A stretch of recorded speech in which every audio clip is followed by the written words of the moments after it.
Hi everybody, thanks so much for checking out my channel, thanks so much for checking out this video. This is going to be a quick video, but I feel like I really needed to say something about the recent interview that Alex O'Connor posted. Now, if you're new to this channel, I'm a lifelong atheist and now a reluctant believer, and that's a journey that we explore on this channel. This is one of the few places where you can hear about doubts, uncertainties, and questions on pretty neutral footing. I'm not a pastor, I'm not an apologist, I don't have a ministry, but I am a professor at a university in a non-theological field, and I'm interested in talking about issues around theology, morality, and philosophy. And if you like that, please subscribe to the channel, please like this video, make sure that you comment in the comment section. I do respond to every comment, and click the bell icon for notifications.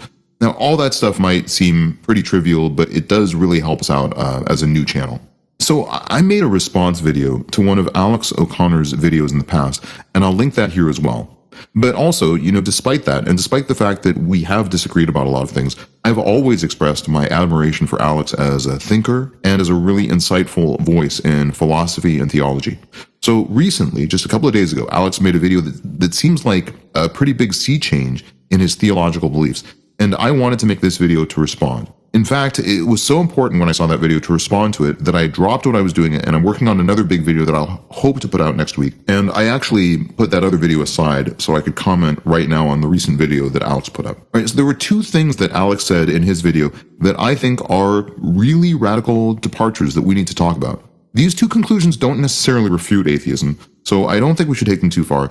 And I do hear the concern being raised as a perspective on both sides of the debate, but I don't think that these statements endorse Christianity. So I think we, again, shouldn't go too crazy in our responses. But still, these were both really radical conclusions, and I'm going to talk about both of them. The first one is something that I've addressed in my own video about Paulogia's minimal witnesses argument. And that is the presumption that the birth of Christianity came about from a very small number of witnesses. So the crux of the minimal witnesses argument, if you don't already know it, is that it's a refutation of the resurrection, and it seeks to establish that Christianity could have had its start from minimal witnesses, and specifically just Peter initially, and then later Peter and Paul.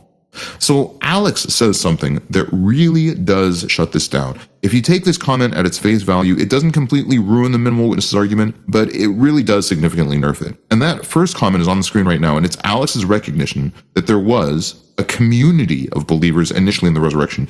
It didn't just start with one person. It didn't just start with Peter. It probably didn't even start from a couple of people. If you take this statement from Alex in a very neutral way, and you believe in the evidence and the analysis behind this statement, then it becomes very difficult to salvage the palatability of the minimal witnesses argument. Now, if you're a huge fan of Paulogia, and I'm a huge fan of Paulogia also, and if you're a huge fan of the minimal witnesses argument, I'm not saying that you have to abandon it entirely, but I really do think that this is a very good juncture to rethink the argument. Now, I have myself made a video that I think pretty thoroughly debunks the palatability of the minimal witnesses argument, and I'll link to that video right now. This video of mine is a response video to Paulogia's article on the minimal witnesses argument that you can find on Bart Ehrman's blog. And again, I'm going to put in the description a link to all of these resources. So for me, this doesn't really theologically change anything. In other words, I didn't really believe the minimal witnesses argument. I think my video pretty clearly proves that it's at the very least highly unlikely. But again, I think it's very stunning that now we have a statement from Alex O'Connor, maybe one of the most well-spoken atheists of our time, that endorses the belief that the resurrection probably started with a community and not just one or two individuals. I think that's just really startling. It's the reason why I wanted to make this video. Again, I'll say it for emphasis again because I think it's pretty important. The minimal witnesses argument is pretty cooked if you have the same belief system that Alex O'Connor now has. Now, I want to briefly talk about the second statement that Alex makes in this video, which is that, something unusual happened around the death of Jesus. As you've maybe noticed in a lot of my videos, I'm very, very picky with the language that I use when I talk about the resurrection. I often discuss it as an apparent resurrection. And I think to be neutral and scholarly, that's a really good way to understand it. Now, some atheists object even to this phraseology, and the reason for this objection is that they think it gives too much credence to the resurrection.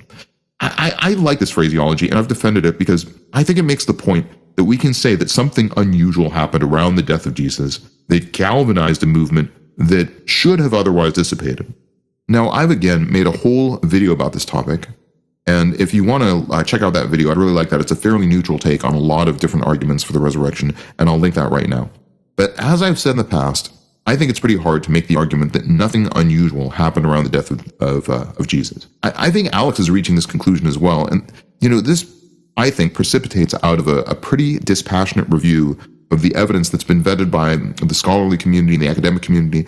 And that conclusion is that at the very least, I think if you look at the evidence in a way that's pretty neutral and pretty dispassionate, you have to admit that something unusual at the very least happened around the death of Jesus.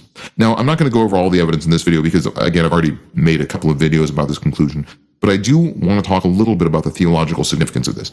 And by the way, I'm also working on another video that's hopefully going to be done next week, where I talk about a sort of set of minimal facts around the birth of Christianity that I think is an expansion on some of the work that was done by Paulogia and also Gary Habermas.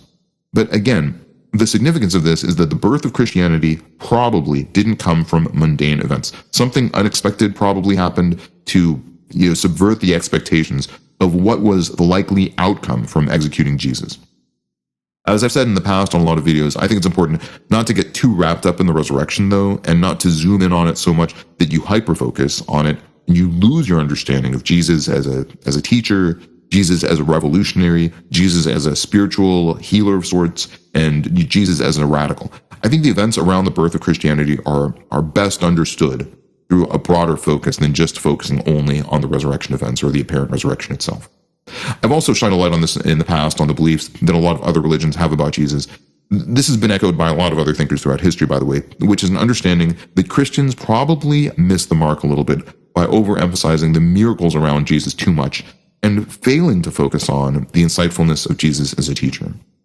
As I've said in the past, even the greatest thinkers throughout all human history have expressed admiration for the teachings of Jesus out of respect for, his ethical philosophy that was still very radical and still to this day remains very admirable. So this brings us to the end of the video. I'll link the original video that Alex posts in the description of this video. If you haven't already, I would really encourage you to take a look at the other videos that I've made that I've mentioned in this video on some of these topics. I'll also link them in the description of this video. One is my video critiquing the minimal witnesses model. The other is a video where I do a pretty neutral evaluation of all the evidence behind the resurrection arguments. And if anyone wants to see it, I'll also link to the video that I made, which is a refutation of Alex O'Connor's arguments about atheism. And of course, already, if you haven't, please like this video, please subscribe to the channel, please comment, and I respond to every comment. And please click the bell icon to get notifications about future videos.